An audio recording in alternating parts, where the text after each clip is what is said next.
Salamlayırıq hər birinizi hörmətli izləyicilər. Deməli, Cəlilabad rayon Ağdaş kənd sakini Elvin Gözəlovun belə bir müraciəti daxil olub redaksiyamıza. Elektron poçtumuza gələn video sujetlərdə, şəkillərdə və onun yazdığı məktubda qeyd olunanları diqqətinizə çatdırırıq. Şikayət 11 saylı regional Masallı Meşə Təsərrüfatı Mərkəzi haqqındadır. Orada işləyən rəhbərlikdə təmsil olunan şəxslər haqqındadır. Həmin məktubu sizin diqqətinizə çatdırırıq.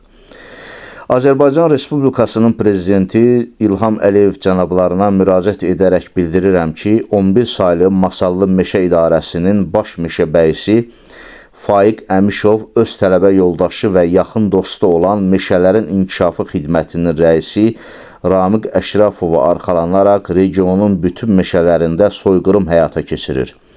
Göytəpə meşəbəyliyinin 10A və 17 saylı dolaylarında vəziyyət son dərəcə ağırdır. Aqrobağların böyük əksəriyyəti yox dərəcəsindədir. Faiq Əmişov isə öz dostu Ramiq Əşrafovun sayəsində hələ də həm özünü, həm də himayə etdiyi meşə gözətçilərini qoruyur.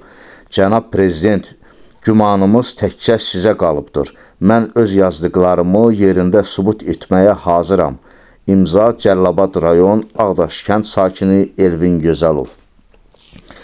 Şikayətçi qeyd edir ki, adı çəkilən, yəni 11 saylı regional Meşə Təsərrüfatı Mərkəzinin ərazisində və əvvəlki müraciətində də qeyd etmişdi ki, hətta Cəlilabad, Yardımlı və s. həmən adı çəkilən 11 saylı regional idarəyə məxsus olan ərazilərdə, dolaylarda küllü miqdarda meşəliklər məhv edilib. Eyni zamanda aqroparkların salınması ilə bağlı, yəni əkin həyata keçirilməli olan ərazilərdə heç bir əkin həyata keçirilməyib, yəni yeni sort ağaclar əkilməyib. Bu əlbəttə ki, şikayətçinin fikridir. Biz qarşı tərəfi də məmnuniyyətlə dinləməyə hazırıq. Burada adı çəkilən hörmətli Faiq Əmişovun da fikirləri biz üçün maraqlı olardı.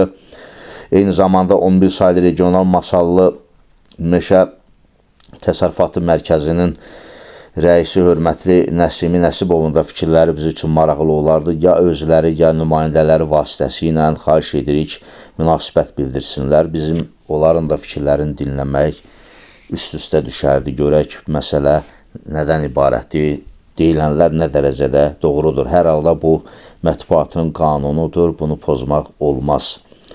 Ancaq bu qırıntılar hansı şəraitdə qırılıb, bu meşəliklər görünən hansı formada həyata keçirilib, bunlar çox maraqlı faktdır. Çünki bugün ölkəmizdə COP29 tədbiri keçiriləndən sonra ətraf mühitin qorunması ilə bağlı çox ciddi addımlar atılır. Və belə bir məqamda belə addımların atılması məqsədə uyğun deyil. Bax, bu gördüyünüz atla aparılan, sürüdülərək aparılan ağaclar hansı məqsədlər üçün aparılır, bunlardan nə cür istifadə olunur, bunlar niyə bu formada aparılır? Bununla bağlı hər halda adı çəkilən, yəni regional idarənin rəhbərliyi eləcə yaxşı olardı ki, əgər alınırsa, Ekologiya və Təbii Sərvətlər Nazirliyinin Meşələrin Mühafizəci Xidməti də bu məsələ açıqlama versəydi, yerinə düşərdi. Hörmətli izləyicilər, bizi izləməkdə davam edin. Şikayətçi qeyd edir ki, ardı var, yeni məlumatlar atacaq. Onları da sizin diqqətinizə çatdıracaq. Sağ olun, sağlıqla qalın.